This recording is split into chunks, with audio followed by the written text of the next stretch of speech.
Somebody was just talking about Bernie Sanders' claim that if we didn't have 23 kinds of deodorant, maybe children wouldn't be hungry. And somebody said, you know, imagine a world in which you go into the store and there's a box that says soup and a box that says cheese, and there's only the one kind. And it reminded me of something Charles de Gaulle said about France. How can you rule a country that has 107 different cheeses? Well, he had a point.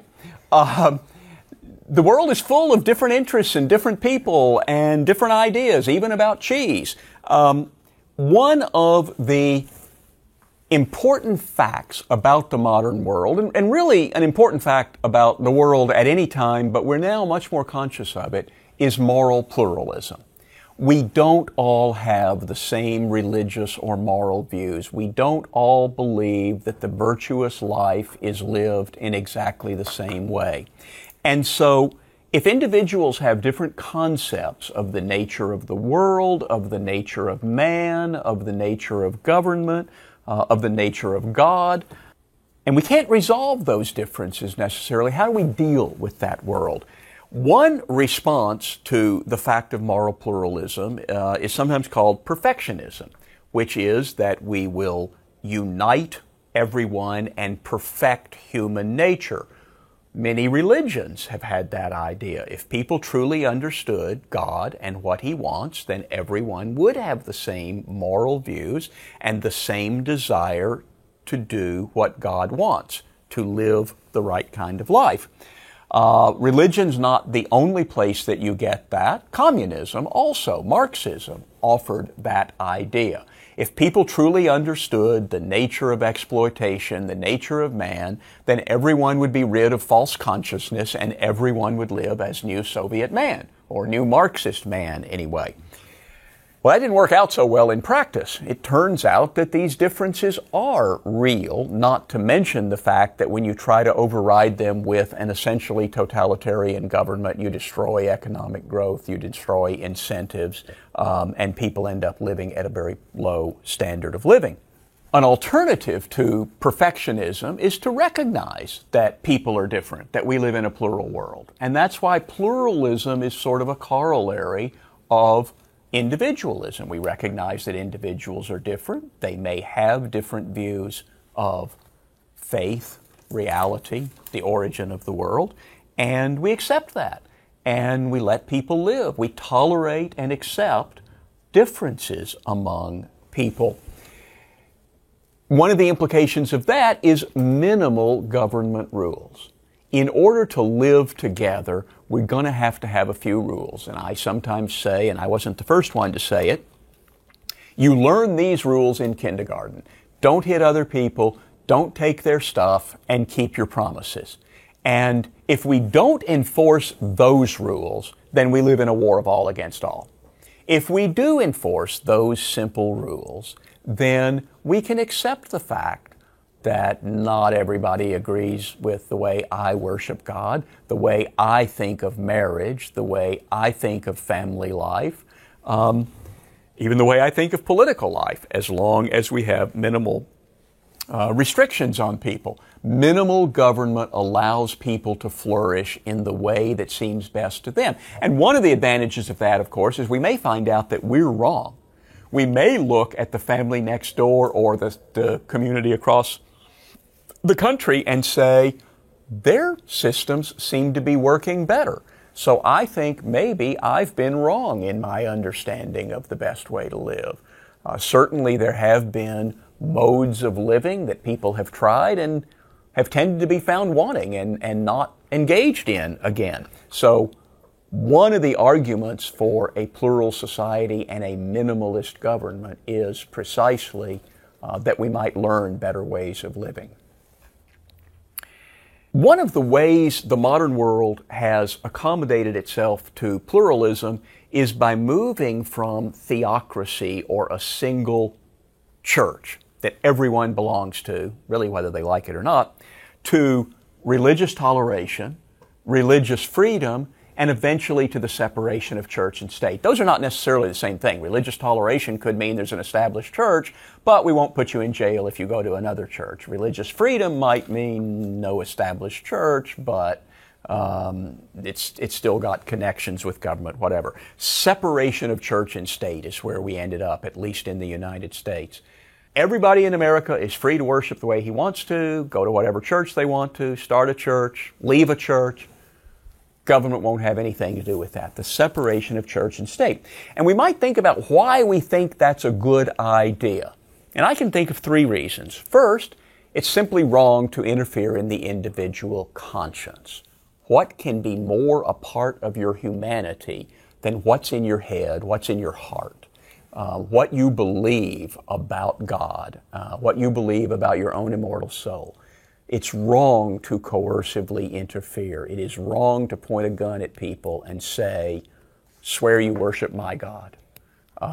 Do not say that you have a different view of the world.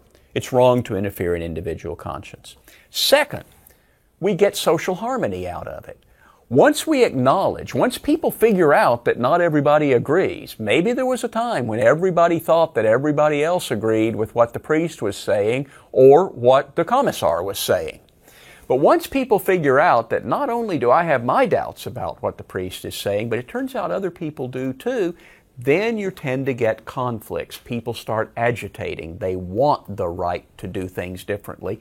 And some of them want the right to impose their religion on everybody instead of that other religion. And you can understand why people think this. If you truly believe in the faith that you believe in, and you believe that people will lose their immortal souls if they believe wrongly, then you would be a cruel person not to want them to come to the proper understanding before they have to face their Maker. But we found out that that leads to wars. In Europe, they were known as the wars of religion for a while. So we said more social harmony can be achieved if we allow everybody to worship in their own way, and if you have a better idea, go out and preach to them. And the third reason, I think, is that competition generates better results. It may even generate truth. There's no real truth about what's the best car. Competition will help to produce better automobiles, better computers, better shoes, better food. But maybe even competition of ideas helps to produce better ideas. There are a lot of stupid things people have believed in the world that no one believes anymore because we tested those ideas and we found them wanting. So competition produces better results. Now, when we think those are the reasons we have separation of church and state, then we might start thinking, well, where are there other areas that also might apply to? I would suggest family. How about separation of family and state? We don't need the government telling us what kind of families we should form. We don't need an establishment of certain kinds of families. And any positive government law, tax programs, Social Security programs, whatever, are going to have an impact on the way family structure is accounted for. The more minimal the government, the less such intervention there will be. That means people get to follow their own conscience. That means we get more social harmony because you don't create groups of people who are angry that their family choice is either banned or excluded from government programs or whatever.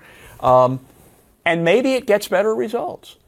Maybe you find out that certain kinds of family structures don't work very well, and people come to see that. Education. Education seems a perfect example. The reason we have separation of religion and state, because religion is so tied up with our deepest emotions, our deepest values. Well, so is education. The kind of school your child attends has a lot to do with what that child learns about the nature of the world. One of the things we do in America is we exclude religion from the public schools. We no longer have school prayer. We don't allow it. A lot of schools are so scared they won't even teach the Bible as history or literature because it appears to be the establishment of religion. But remember, when you tell people you must send your children to public school or pay a whole lot more money to go to some other school, and religion will not be allowed in that school, you are telling the children, and to some extent the family, religion is not that important. Of all the things your children need to learn as they grow to maturity, religion is not one of them. Now, the secular state would respond, no, it may be important, but it's for the parents and their minister to teach. Still, kids spend half their waking hours in school. If ideas are not presented in a religious context, then they get the message that religion doesn't have anything to do with history, values, science, whatever. I may believe that religion doesn't have anything to do with those things, but I don't think the government should have that as an official policy. So why not separate education and state? Then we wouldn't be interfering in people's individual conscience. We wouldn't create social disharmony. At the Cato Institute, we have a conflict map on our website that shows conflicts in the public schools over what's to be taught, who's to teach, what kinds of teaching will be done. When you have private schools, you don't have to worry about any of that. If you want a Catholic school, go to a Catholic school. If you want a school that emphasizes science and math, find a school like that. If you want a school that emphasizes art or music, that's fine.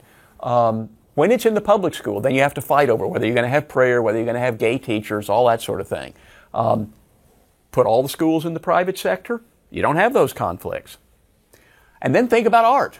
If religion touches our deepest emotions, doesn't art also if it's successful? And so if the government is involved in subsidizing some kinds of art and excluding from subsidy other kinds of art, then it's kind of creating an establishment of art instead of an establishment of religion. And what have we got again? We're interfering in the individual conscience by pushing certain kinds of art which touches certain kinds of emotions on people. Sometimes we create some social conflict because some people don't like the art that the government subsidizes, whether it is a piece of art that demeans Christianity, that demeans homosexuality, that seems to exalt the enemies of America, all kinds of art that might offend somebody. If the government is picking which ones to subsidize or which ones to ban, then you're going to get some social conflict. And even in art and music, competition might produce better results. In all of these areas, I think we should broaden the notion of the separation of church and state to the separation of conscience and state. And anything that touches on the individual conscience, the farther we can keep it from the state, the better. Remember, the state is power. The state is coercion. It's force. So anytime you say the state or the government should be involved in something, you're saying force should be involved in this. We should force people to pay for these schools and force their children to go to these schools. We should force people to pay for this art. We should, in some cases, force people not to look at this kind of art. That seems a bad idea in a pluralist and tolerant society. So the corollary of individualism for libertarians is a society that recognizes the fact of pluralism and tolerates all sorts of peaceful activities.